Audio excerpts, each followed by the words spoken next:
1절에서 20절까지의 말씀을 오늘은 제가 봉독하도록 하겠습니다. 저만 봉독하도록 하겠습니다. 민수기 33장 1절에서 20절에 기록된 하나님의 말씀입니다. 모세와 아론의 인도로 대오를 갖추어 애굽을 떠난 이스라엘 자손들의 노정은 이러하니라. 모세가 여호와의 명령대로 그 노정을 따라 그들이 행진한 것을 기록하였으니 그들이 행진한 대로의 노정은 이러하니라. 그들이 첫째 달 15째 날에 라암셋을 떠났으니 곧 6월절 다음 날이라. 이스라엘 자손이 애굽 모든 사람의 목전에서 큰 권능으로 나왔으니 애굽인은 여호와께서 그들 중에 치신 그 모든 장자를 장사하는 때라. 여호와께서 그들의 신들에게도 벌을 주셨더라. 이스라엘 자손이 라마셋을 떠나 숫곳에 진을 치고 숫곳을 떠나 광야 끝 에담에 진을 치고 에담을 떠나 바하스본 앞 비하히롯으로 돌아가서 믹돌 앞에 진을 치고 하히롯 앞을 떠나 광야를 바라보고 바다 가운데를 지나 에담 광야로 사흘 길을 가서 마라에 진을 치고 마라를 떠나 엘림에 이르니 엘림에는 샘물 12과 종려 70그루가 있으므로 거기에 진을 치고 엘림을 떠나 홍해가에 진을 치고 홍해가를 떠나 신광야에 진을 치고 신광야를 떠나 돕가에 진을 치고 돕가를 떠나 알루스에 진을 치고 알루스를 떠나 르비딤에 진을 쳤는데 거기는 백성이 마실 물이 없었더라. 르비딤을 떠나 신의 광야에 진을 치고 신의 광야를 떠나 기브롯 하다아와 진을 치고 기브롯 하다아와를 떠나 하세롯에 진을 치고 하세롯을 떠나 릿마에 진을 치고 릿마를 떠나 림못 베레스에 진을 치고 림몬 베레스를 떠나 립다에 진을 치고. 아멘. 네, 오늘은 말 그대로 40년 광야 생활의 일정표를 나열하고 있는 기록입니다.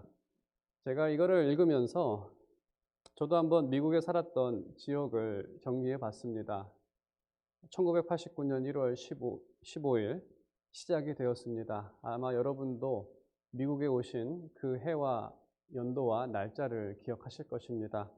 저는 LA 고모집에서 시작했고 그 다음에 롤렌 하이츠라는 지역으로 이사 갔고 그 다음에 푸트힐 렌치라는 곳에서 룸메이트와 살았습니다. 다시 롤렌 하이츠 고모네 집으로 왔었고 롤렌 하이츠 친구네 집에 살다가 또 하시안다에 사는 친구네 집에서 또 살다가 그 다음 LA 동생집 몬테벨로 신학교를 위해서 에스칸디도 그 다음에 치노힐스 시카고 인근에 있는 레이크 주릭 그 다음에 지금 체스터필드에 살고 있습니다. 여러분들도 40년 생활을 이렇게 나열하실 수 있을 것이다라고 생각합니다. 저에게는 이 모든 지역들이 참 의미 있는 지역 이름들입니다. 하지만 여러분들이 이 지역 이름을 들으시면서 특별한 감정이나 그렇게 큰 의미를 부여하지는 않았을 것이다라고 생각이 듭니다. 하지만 제가 당시 있었던 이야기들을 말하면 여러분께서 목사님에게는 그러한 의미가 있는 장소들이구나라고 알게 되실 것입니다. 우리가 본문 이 여행 일정표 자체를 보게 되면 그 의미를 알 수는 없습니다. 이 지역들을 계속 나열하고 있는데 하지만 민수기 말씀에 비추어서 이 지명들을 묵상해 봤을 때 우리는 이 지명의 이 일정표에 담긴 의미를 알 수가 있습니다. 그럼 이 지명에 담긴 의미가 무엇인지, 어떤 의미가 담겨져 있는지 우리가 함께 살펴보도록 하겠습니다. 33장은 40년 광야 여정을 정리한 여행 일정표입니다. 40년 삶을 살면서 이렇게 많은 지역을 살기는 참 쉽지 않습니다. 정말 그들의 삶은 광야를 떠돌아다녔던 그러한 인생들이었습니다. 그들의 종착지는 약속의 땅이었고 그 시작은 애굽이었습니다. 4절에 기록된 것처럼 이 여정의 시작을 이렇게 설명합니다. 우리가 그 내용을 알기 때문에 애굽에서 애굽 사람들은 이스라엘을 노예로 삼았고 그들의 인권을 유린했었고 심지어 말살 정책까지 세워서 아기들을 학살했던 사람들이었습니다. 하나님께서는 애굽을 심판하셨고 이스라엘을 구원하셨습니다. 광야의 여정은 하나님께서 베푸신 능력과 구원의 역사로 시작합니다. 그것이 오늘 본문의 첫 마디입니다. 구원으로 시작한 광야 생활 40년이 지나고 이제 이 일정표를 작성하는데, 완성된 일정표를 처음 듣는 세대는 광야 두 번째 세대, 40년 전 이야기부터 시작이 되는데 광야 다음 세대입니다. 그들은 40년 전에 있었던 구원의 역사를 직접 경험하지는 않았습니다. 이 일정표가 작성된 후에 처음 듣게 되는 그 세대는 애굽에서 하나님의 심판이 있었을 때 아주 어렸거나 아니면 태어나지 않았던 사람들입니다. 대부분은 부모님으로부터 출애굽의 내용을 들었을 것입니다. 10가지 재앙과 홍해가 갈라진 사건과 애굽 군대가 어떻게 멸망을 하게 되었는지에 대한 내용들을 들었을 것입니다. 40년 전 사건이었기 때문에 오래된 일입니다. 우리가 한번 40년 전의 사건을 한번 생각해 본다면, 만일에 6.25, 1950년에 6.25라는 한국 전쟁이란 큰 사건이 있었습니다. 그리고 그 전쟁이 40년 정도 지난 1990년쯤에 6월 25일 한 신문에는 이런 풍자 만화가 있었습니다. 제가 기억하는 풍자 만화인데 1990년쯤 6월 25일 풍자 만화에, 이 만화의 정치 만화죠. 만화에 그 할아버지의 아들 그리고 그 손자, 이렇게 3대가 그림이 그려져 있었습니다.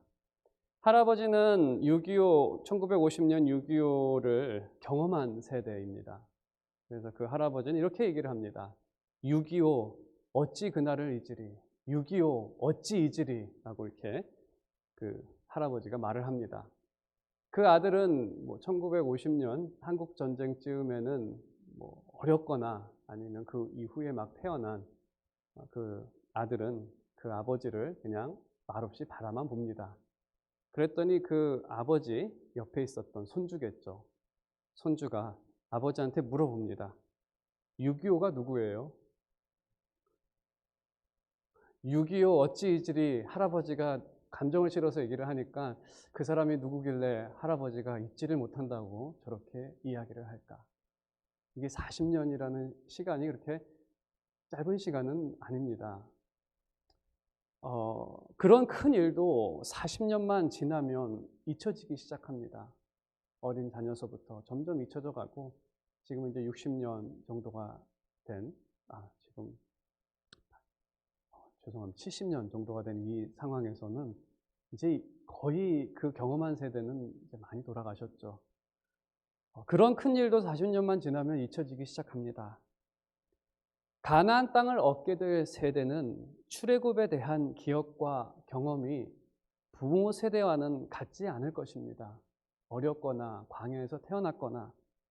하지만 그들이 출애굽을 기억하든 기억하지 않던 하나님께서 이스라엘 후손들을 위해 행하신 일은 변하지 않습니다. 여전히 그들의 역사입니다. 그리고 그들은 하나님께서 행하신 역사의 결과 그 축복의 땅을 얻게 될 것입니다. 그것이 그들의 기억에 달린 것이 아니라 하나님께서 행하신 그 역사는 변하지 않기 때문에 우리가 이 원리를 적용해 본다면 하나님께서 우리를 위해 행하신 일을 크게 두 가지로 우리가 말합니다. 첫 번째는 창조, 두 번째는 구원입니다. 우리는 창조와 구원을 눈앞에서 본 사람들은 아닙니다. 우리는 창조의 내용을 들었습니다. 그리고 그리스도를 통한 복음의 내용을 들은 사람입니다. 하지만 그것을 기억하든 기억하지 않던 그 역사와 진리는 변하지 않습니다. 여전히 하나님께서는 우리를 위하여 이 세상을 창조하셨고 또 하나님께서는 믿는 우리를 위하여 예수 그리스도께서 십자가를 지시고 부활하셨습니다. 오늘 우리가 생명을 갖고 생활하는 것은 하나님께서 행하신 창조의 결과입니다. 그것이 사람들이 하나님께서 창조하신 일을 알든 모르든 그것을 인정하지 않던 그 사실은 변하지 않는 사실입니다.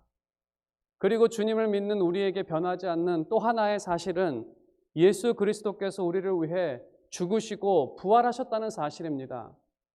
그것을 우리가 그 자리에서 경험하지 않고 그 자리에 없었다 하더라도 이것이 우리와 별개의 사건이 아니라 그것은 우리의 사건입니다.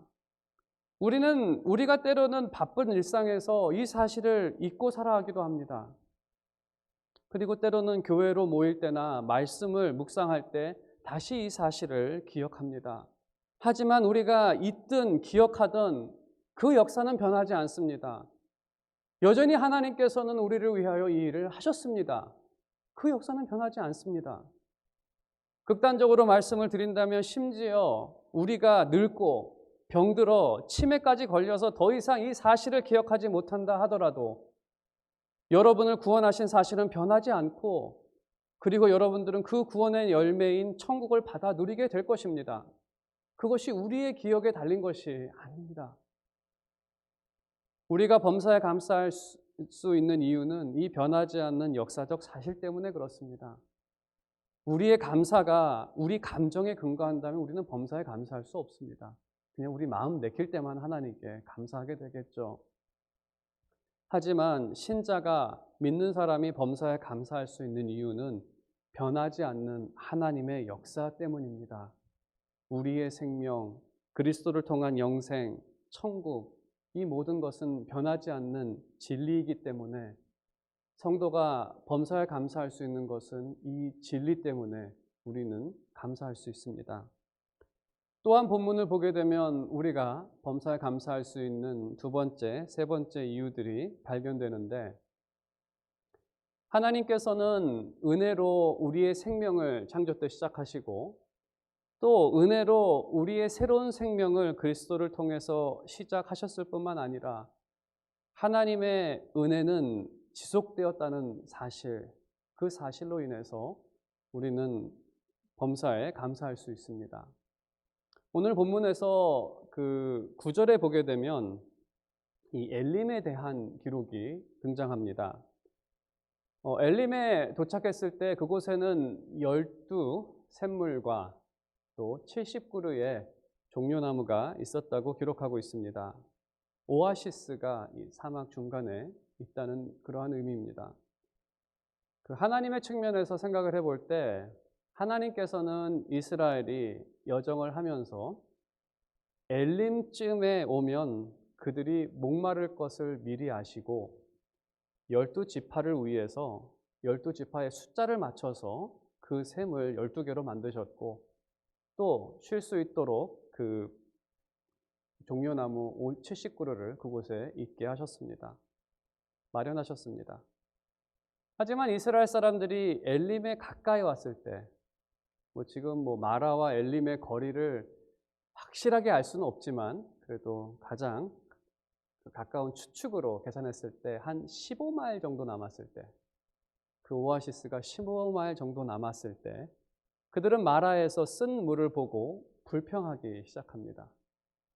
안타깝죠. 조금만 더 걸어가면 하나님의 큰 은혜를 맛볼 수 있는데, 조금만 참으면 하나님께서 마련하신 아름다운 은혜를 맛볼 수 있었지만 하나님의 선하심을 믿지 못해 그들은 죄를 범하게 됩니다. 이 사건에서 두 가지 은혜를 발견할 수 있는데, 먼저 첫 번째는 하나님께서는 구하지 않아도 필요에 따라 좋은 것을 준비하고 주신다는 것입니다.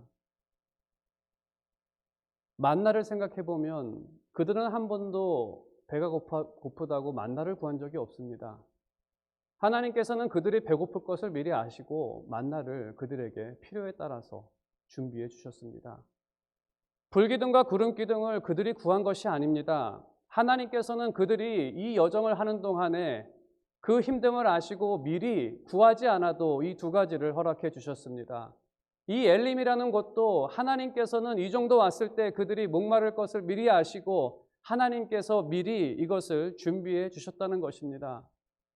모세의 고백처럼 하나님께서는 그들을 눈동자처럼 지켜주셨습니다. 그리고 그 후세들 느헤미야 시대의 이스라엘은 광야 세대를 회상하며 이렇게 고백합니다. 느헤미야 9장 21절에 보게 되면 40년 동안 들에서 기르시되 부족함이 없게 하심으로 그 옷이 헤어지지 아니하였고 발이 부르트지 아니하였사오며, 이 말에 시사하는 또 전달하는 내용은 하나님께서는 그들의 옷과 신발까지도 신경 쓰셨다는 것입니다. 그래서 발이 부르트지 않도록 그들의 신발이 헤어지지 않게 하셨다는 겁니다. 우리가 이 본문에서 말하는 것 중에 하나는 그들이 구하지 않아도 하나님께서는 주셨다는 것입니다. 우리가 이 본문을 보게 되면 특히 이제 뒷부분에 가게 되면 처음 듣는 지명들이 많이 나옵니다. 뭐 밋가, 하스모나, 모세롯, 오늘 읽은 본문에도 많이 등장을 하는데 이 민수기 내용은 사실 우리가 이 전에 봤던 모든 민수기 내용은 주요 사건들만 기록하고 있습니다. 하지만 그 사건들은 40년 광야 생활의 1%도 되지 않습니다. 40년의 1%가 40년이 14,610일이고 1%라고 한다면 146일인데 민수기의 기록은 146일어치도 되지는 않습니다. 가장 긴 기록이 그 가네스 바냐에서 정탐꾼을 보낸 사건인데 총 40일간의 기록입니다. 그게 다 합쳐도 100일이 넘지 않는 그러한 기록입니다. 다른 말로 한다면 그들의 99%가 되는 대부분의 날들은 특별하지 않은 날들이었다는 겁니다. 이 민수기를 연구한 두구이 교수님과 같은 경우에는 그러한 날들을 화요일과 같은 날들이라고 부릅니다. 특별하지 않은. 성경의 사건들은 사실 특별한 일들만 기록하고 있기 때문에 마치 신앙의 모든 날들이 우여곡절이 많은 삶이라고 생각하게 만듭니다. 하지만 본문의 여행 일정표는 그렇지 않다는 것을 우리에게 암시하고 있습니다. 기억하지 않고 지나가는 날들이 더 많다는 것을 알려주고 있습니다. 우리가 5년 전 달력을 보더라도 그 달력을 쭉 봤을 때 그 날짜 중에서 기억나는 날은 한두 가지밖에는 되지 않을 것입니다. 대부분의 날들은 그냥 일상적으로 지나갔던 날들입니다. 광야의 삶도 오히려 일상적이라고 불리는 날들이 훨씬 더 대부분 더 많았던 날들입니다. 그러면 그들의 일상을 좀 생각해 보겠습니다. 그들이 아침에 어떻게 일어났습니까? 우리가 한번 좀 상상력을 갖는다면 불기둥이 구름기둥으로 바뀌면서 그들은 기상했을 것입니다. 그리고 그들은 습관적으로 아침에 만나를 가져다가 밥을 먹었을 것입니다. 이것이 우리에게는 참 놀라운 일처럼 들리지만 다음 세대의 입장에서 생각을 해본다면 그들은 태어나면서부터 불기둥이 구름기둥으로, 구름기둥이 불기둥으로 바뀌는 것을 보면서 태어났고 그렇게 자랐습니다. 우연에 그냥 당연한 것으로 생각했었고 아침에 만나를 먹으러 갈 때에도 아침마다 만나가 내리는 것이 자연현상이라고 생각하면서 그렇게 그들은 만나를 먹었을 것입니다. 마치 우리 자녀들에게 마켓에서 쌀을 만든다 그래도 그들이 믿을 정도로 태어나면서 본 게 그게 전부면 그게 전부인 걸로 압니다. 아무리 우리 눈에는 불기둥과 구름기둥이 놀라운 역사로 보이더라도 그들의 눈에는 이게 일상이었습니다.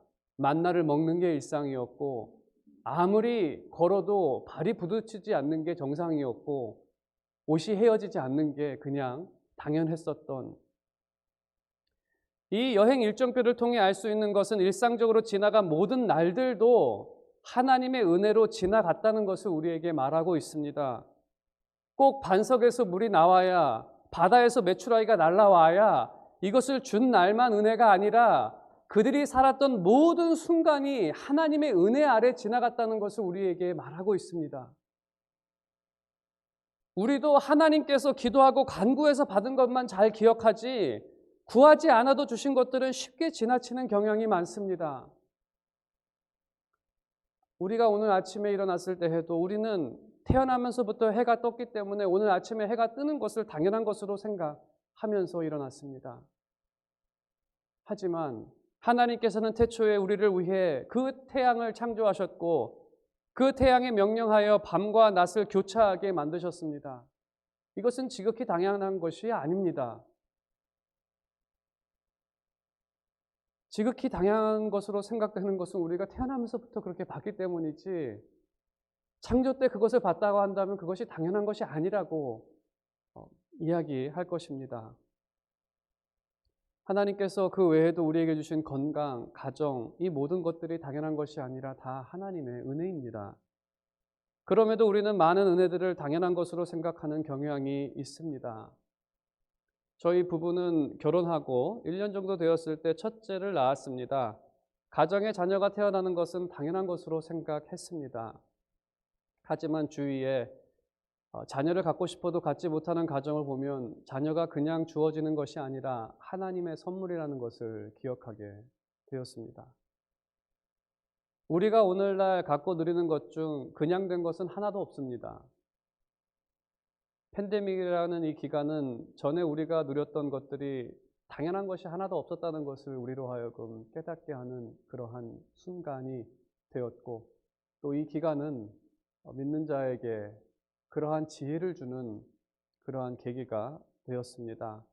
우리가 교회에 가서 가졌던 모임들도 은혜였고, 교우들을 만나서 교제했던 것도 은혜였고, 우리가 살아가는 모든 기간이 다 은혜였다는 것을 우리는 알게 됩니다. 우리가 지극히 일상적인 하루를 살아도 그 하루는 하나님의 은혜였습니다. 우리가 2020년 달력을 보면서 지난 한 해 동안의 많은 날들은 아마 정말 일상적으로 지나갔던 그러한 날들일 것입니다. 대부분의 날들을 우리가 기억하지는 못합니다.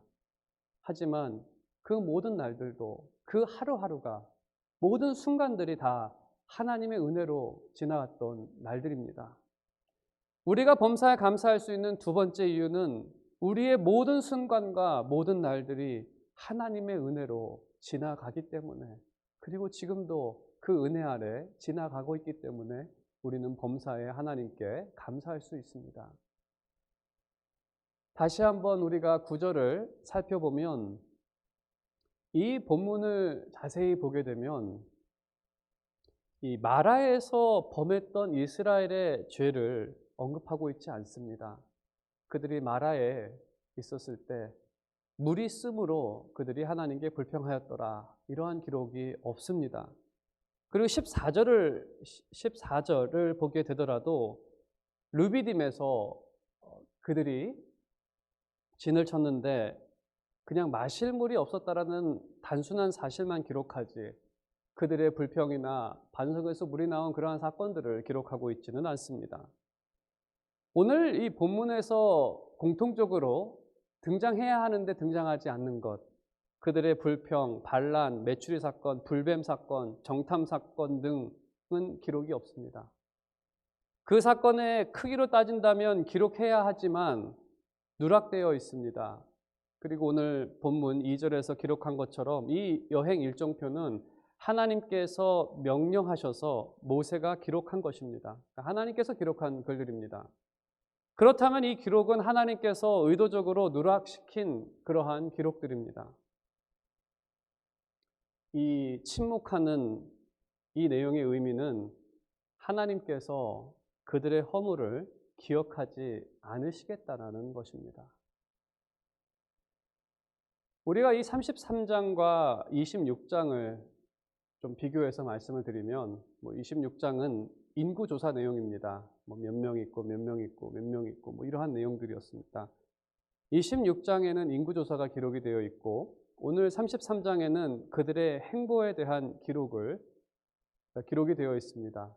이 두 가지를 함께 놓고 생각했을 때 저에게는 요한계시록에 등장한 두 권의 책을 연상하게 되었습니다. 요한계시록 20장 12절에 보게 되면 두 권의 책이 등장을 합니다. 이렇게 기록되어 있습니다.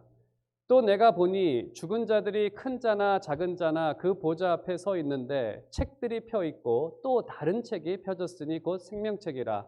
죽은 자들이 자기 행위를 따라 책들에 기록된 대로 심판을 받으니. 여기에 두 종류의 책이 등장을 합니다. 첫 번째 책들은 여러 권인데 책들은 행위를 기록한 책입니다. 그리고 두 번째 책은 단수로 책이라고 되어 있는데 그것은 생명책입니다. 믿지 않는 사람들은 행위를 기록한 책에 따라 심판을 받습니다. 그리고 믿는 자는 생명책에 그들의 이름이 있고 그들의 악행에 대해서는 아무런 기록이 없습니다. 그래서 생명책에 따라서 생명을 얻게 됩니다. 그들의 이름이, 그들의 행위가 이 행위책에 기록되지 않는 이유는 그리스도의 보혈이 백성의 모든 죄를 사하셨기 때문에 그들의 악행은 아무런 기록이 없는 것입니다. 그래서 그리스도 예수 안에 있는 자들에게는 결코 정죄함이 없습니다. 민수기 26장에 기록된 인구조사는 마치 생명책과 같습니다.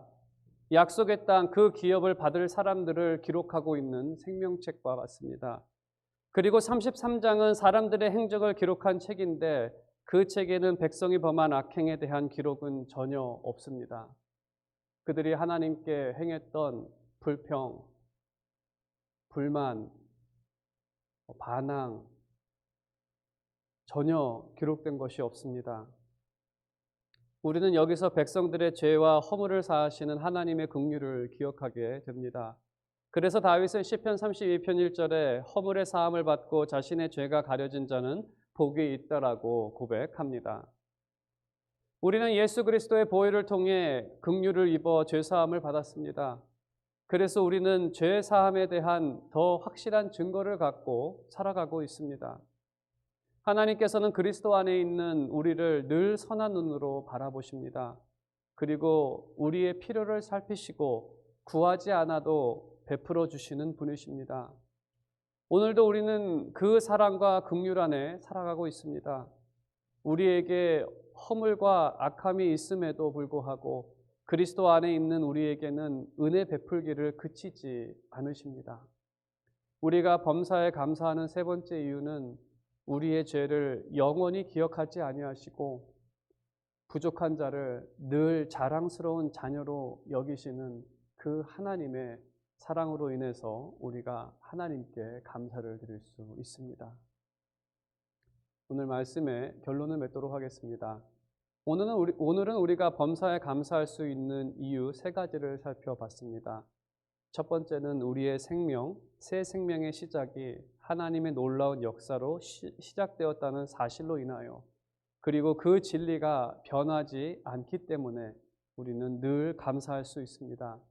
두 번째로 우리가 알든 모르든 구하든 구하지 않든 하나님께서는 지속적인 은혜를 베풀어 천국으로 향하는 축복의 길을 걷게 하시기 때문에 그 지속적인 은혜로 인하여 우리는 범사에 감사할 수 있습니다. 그리고 무엇보다 세 번째로 그리스도 안에서 우리의 죄를 사하시고 사랑하는 자녀로 바라보시기 때문에 그리스도로 인해 우리는 범사에 감사할 수 있습니다. 여기 계신 여러분 모두는 이 진리를 믿고 이 진리 가운데 나타나는 하나님의 영광을 기쁨과 감사로 찬양하며 살아가는 여러분 삶이 되시기를 주님의 이름으로 축원드립니다.